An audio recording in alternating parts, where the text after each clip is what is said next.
magandang umaga sa inyo mga Kamital Works. So, today's vlog mga Kamital Works. I-share ko sa inyo yung mga Kamital Works yung ating ginawa na bed frame. So, gumagawa pala ako ng mga ini-design ng mga double deck at bed frame. So, kung nakikita nyo yung mga Kamital Works, gumamit ako dito ng 2x2 na ang kapal nito ay 1.5 GI. Kung nakikita nyo mga Kamital Works, yung ating frame naman ay same ng Midpost 2x2 rin ng ginamit ko dito para pang matagalan talaga. At saka yung welding natin ay full weld. Tapos dito wala pong daya po yan mga Kamital Works, wala pong minamasilya para lang matakpan yung butas. So nag-ano talaga tayo ng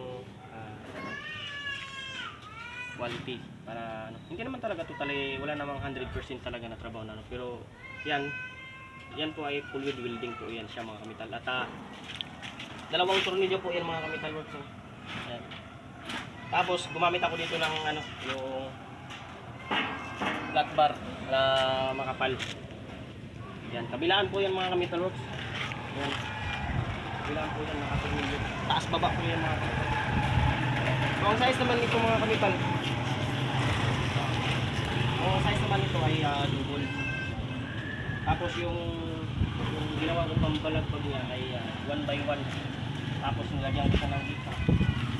Talagang pang matagal na sa mga Kamital yung bed frame. Kasi ang normally talaga na mga ginagamit dito sa Kamital Works, yung pinaka frame niya ay 1x2 lang po yan. Diyan 1x2. Sa akin ginawa ko dito ay 2x2. GI na, tsaka 1.5 ang kapal. So ito naman mga Kamital.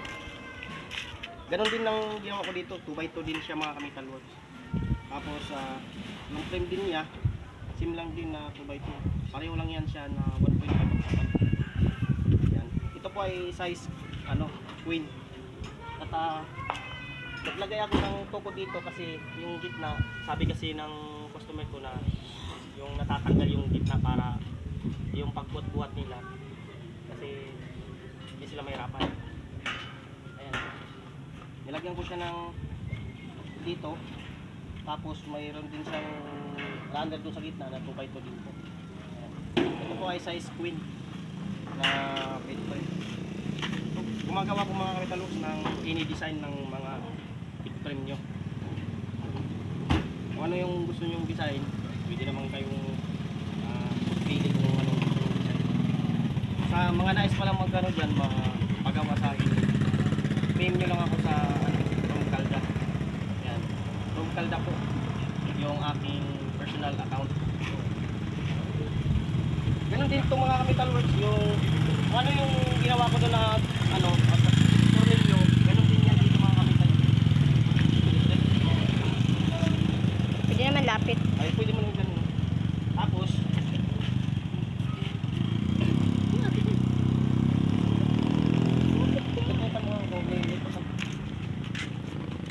ayan, nakaano din siya, nakatornilyo. Hindi ko lang siya hinigpitan kasi pipinturan pa to eh.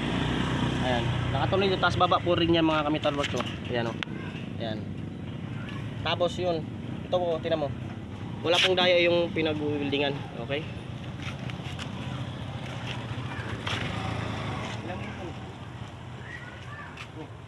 Four. Ha? 4. Ano? Hindi na ata sila amin. So yun lang, ko mga Kamital. Huwag mo masyadong itanong.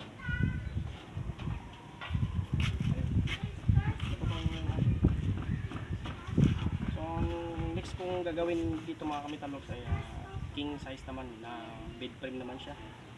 So hindi po sulit yung hindi sulit yung sulit na sulit po yung inyong binayad ko dito kasi bukod sa hindi natin minamadali yung trabaho, nag-upgrade ako ng materialis talaga. Talagang lifetime nyo gamitin po ito.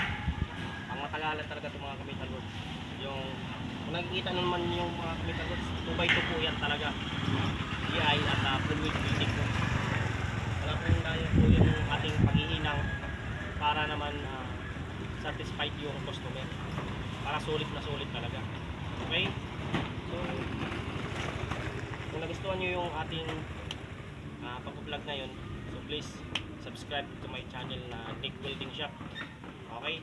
Sa mga gusto magpagawa dyan, i-PM nyo lang ako sa Room Calda o ma-message kayo sa messenger ko na Room Calda.